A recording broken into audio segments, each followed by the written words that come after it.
Good morning, guys. Dr. Jeff here, physical therapist at Run Live Well.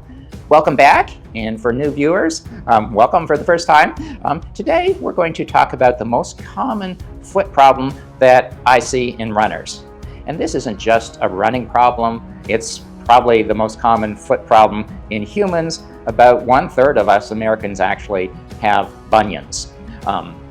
Bunions really interfere with the function of the big toe, which is critical for good running mechanics and for running performance. So for those of you who do not know what a bunion is, it's also called an HAV deformity. Hallux, that's the big toe. Abducto, which is when the phalanx drifts over to the side here. And valgus also describes the position of the toe. So, as mentioned, about 1/3 of us have this problem, and when the toe is over here in this plane, it doesn't function as a great lever. There's a mechanism here called the windlass mechanism. When the toe can go into extension, it locks the arch into a solid, super strong lever that can help us jump and run. It gives mechanical advantage to our key running muscles here, the soleus and the gastrocs. So fortunately, about 2/3 of you aren't going to have bunions. But that doesn't mean that you should tune out, because this information, these exercises that I give you, are also very useful for helping to treat plantar fasciitis and Achilles tendonitis and tendinopathy. All these conditions together make up about half of running injuries. Also, these exercises and techniques that I show you today, you definitely have a family member that could benefit from them. So please share this information with them. There are about 5 risk factors that determine the likelihood of us developing bunions.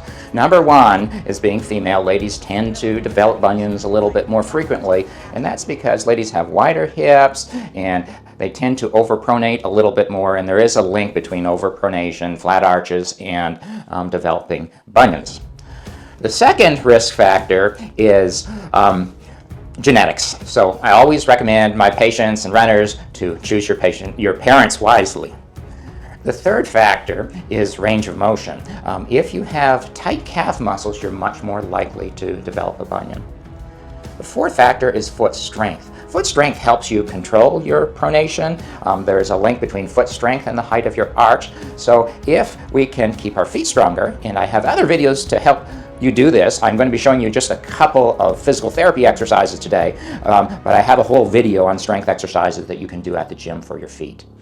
And the fifth factor, I also have a couple of whole videos about, but it's just the shape of your shoe. If you are someone who has a narrow toe box, that can contribute to a bunion. So I like shoes with a nice wide toe box or a knit upper that really allows your toes to splay. But like I said, I do have a couple of other videos on finding the right fit and the right shoe. So this big toe joint here is a very important joint for runners. We take upwards of 5 times our body weight going through this joint when we push off. So it has to not only be in good alignment, different parts of the joint, such as the sesamoid bones. There's 2 sesamoid bones in a very special important muscle called the flexor hallucis brevis. A sesamoid bone is like your kneecap.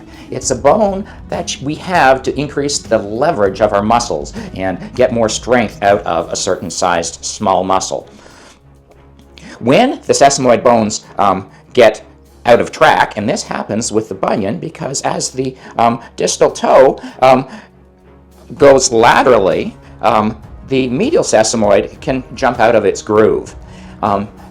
That will no longer give the flexor a good pull. It won't be able to function normally, and actually it can become an abductor because as the sesamoid goes laterally, it's going to tend to pull the toe more into abduction.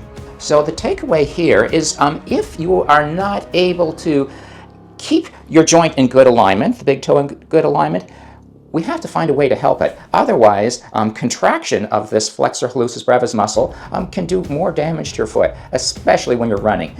With walking, it's also a problem, but the forces are so much greater than we're running, and it can actually lead to a quick progression of the bunion if you're running with a dislocated toe. This has ended the career of many great runners. the GOAT, the female best runner of all time, perhaps, Paula Radcliffe, she ended up having the surgery to try and correct the bunion, and unfortunately, it was more or less a career ender for her. So guys, I've got Giselle here with me this morning, and she has some baby bunions developing here. So if we look at her big toes, you can see how her distal phalanx here is drifting off to the side a little bit. I'm kind of exaggerating her bunion. You can see the same thing happening over here. If you're not sure if you're developing a bunion, one of the early signs is that you develop a callus right here.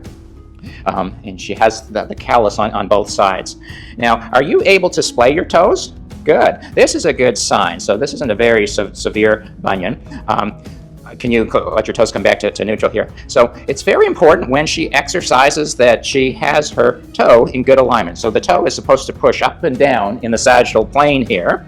And if it's drifted off to the side too much, well, then she's going to push on the inside here with up to 5 times body weight, and that can actually cause the bunion to progress. So it's very important that you run with your toe in a good position. There's a number of things that can help to do this. One of them is a toe spacer, if she can't hold the toe there. Most important, though, is footwear. She doesn't want to have a narrow toe box that forces her toe over this way, or it will not be able to do its job. So what I'm thinking about doing with her is just taping her toe in a little bit better position so that she can do her exercises to help correct this. So runners who are running with a severe bunion, where the toe is really displaced laterally, this is one time, although I really detest the use of orthotics in most cases, I always want runners, people who use orthotics, to have an exit strategy. We need to train our muscles to do the work. Every support builds a weakness. But this is one time. Temporarily, I will either tape or use toe spacers just to keep the toe in alignment so the flexor hallucis brevis can do its job without a dislocated sesamoid bone. We wouldn't go for a run for sure if our knee was dislocated. Okay guys, I am going to show you a really simple way that you can tape your bunion so that your toe will be in better alignment when you're running. So what you need to do is just take a 12-inch strip of kinesio tape and cut it in half. You want 2 long strips, and what you want to do with the first part of the tape is go to the inside of the big toe. Do not stretch the tape at all yet, okay? So this is just a base. And then you just want to put a little friction on it, and that will just help it adhere. It's sort of like a heat-activated glue. And then, as you come down the inside of the foot, you are trying to apply a little tension here. So we're going to come all the way down the inside of the foot, really trying to stretch it a little bit. And we're going to come right around the heel. And as you get around the heel, you're going to want to hold the stretch there, and then with the last inch or 2 of tape, you want no stretch. And then this will just help it not come off. So now we want to warm the whole thing. And then we're going to overlap and repeat this step here with the second piece. So remember, no tension at the beginning. And her toe is so small that you almost don't need to. Okay, and now that we've got this activated here, we want tension again. Overlapping it a little bit more than halfway. And then come around the heel, and then as we apply it, we want no tension again. So really fix down that end, and then warm up and activate the glue. Sometimes if we can get really good adherence, this will stay on for a couple of days. All right, so that's looking a little bit straighter there.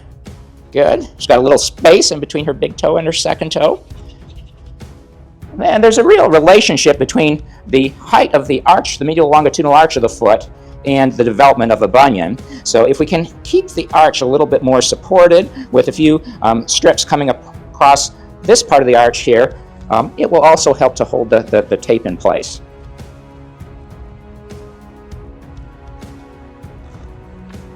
So we're going to start at the inside of the arch here, and no tension here. Then apply some tension as we come up over the navicular. And then no tension for the last bit here. Just activate that. Good. And then last piece here. All right. No tension at the beginning. And we've cut off the corners here. We've really rounded them nicely so that they don't peel off. So tension here at 75% tension. And then no tension at the end. And then let's warm up everything. And let's see how this looks. We've got lots of space in here now. It looks nice and straight. Good. Just make sure everything's warmed up there. Good. All right. So this is a good time now for her to exercise. So I'm going to find her an elastic.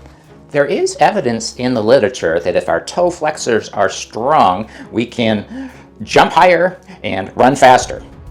So now that we've got her toe in good alignment here, we're going to have her work on two of the most important exercises for really stabilizing the big toe here.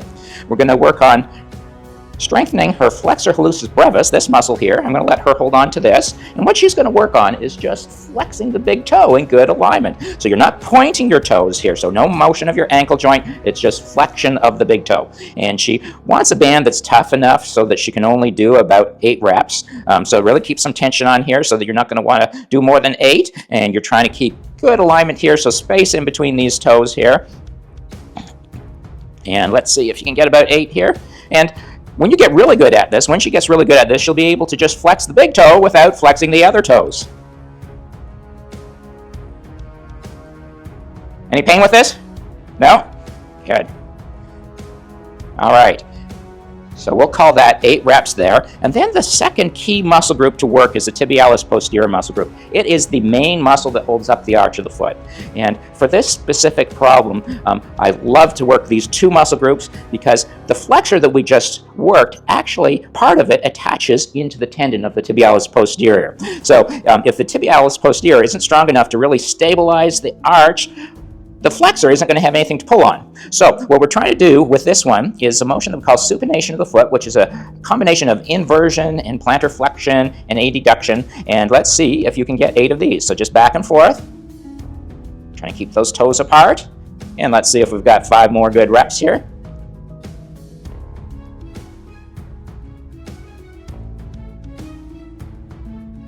And good job. So in conjunction with the kinesio tape, I like to use some silicone toe spacers with severe bunions. This just helps you keep the normal alignment while you're running. They're also good to sleep in. There's some recent research that shows that you can actually decrease the magnitude, the size of your bunion by just keeping it in closer to neutral overnight. So we'll have her run like this. These are quite comfortable. I've had lots of patients that have done full Ironmans in these silicone toe spacers. A good brand is Correct Toes. So if you have a really stiff big toe and it's stuck over here, another thing that you can work on to loosen up the big toe, the first ray here, is get in with your thumb. You can do this yourself and just work in between the big toes, the big toe and the second toe. And this is just, sometimes there'll be a trigger point in here. And we just work on stretching it out.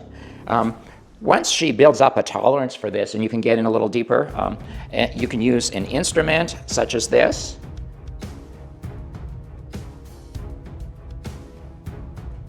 There's lots of instruments out there. You don't have to go and buy something expensive like a Graston instrument. Your toe doesn't know the difference.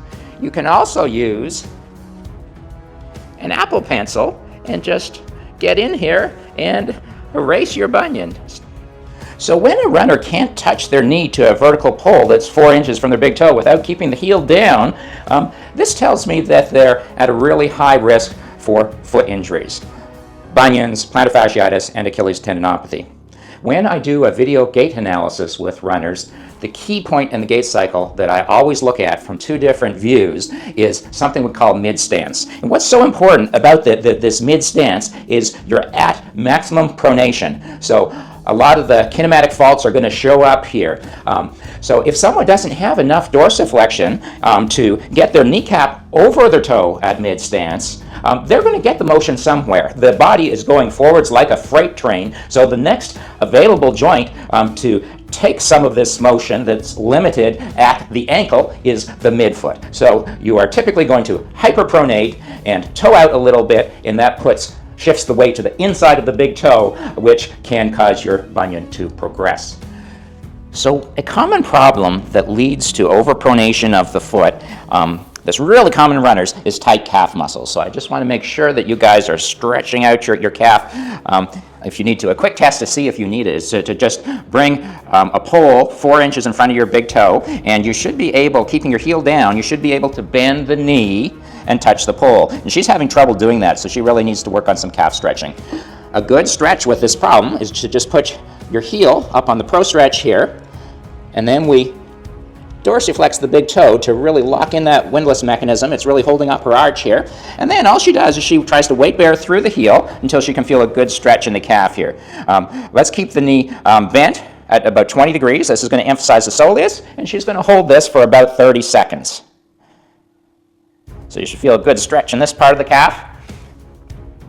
And then after 30 seconds, what she can do is she can straighten the knee all the way, point the toes towards the sky, and feel the good stretch up a little bit higher in the calf.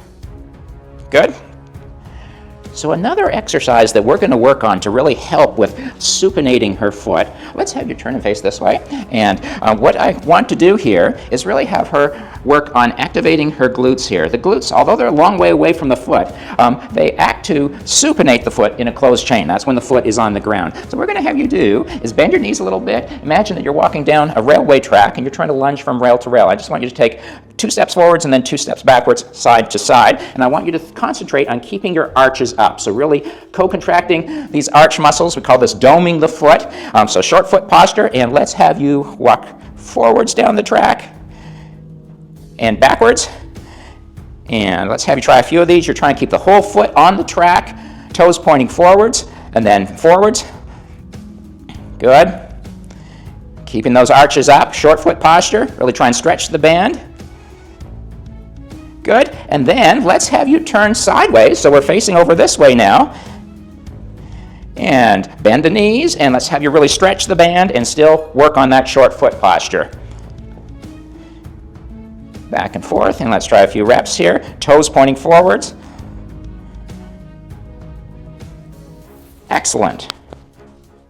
So runners, thank you for staying to the end of another episode of Run Live Well. Thank you for supporting our brand new running channel. If you haven't subscribed yet, please do so. That will help us continue to grow our channel and alert you when new running content is available. Have a good week. Have a good run.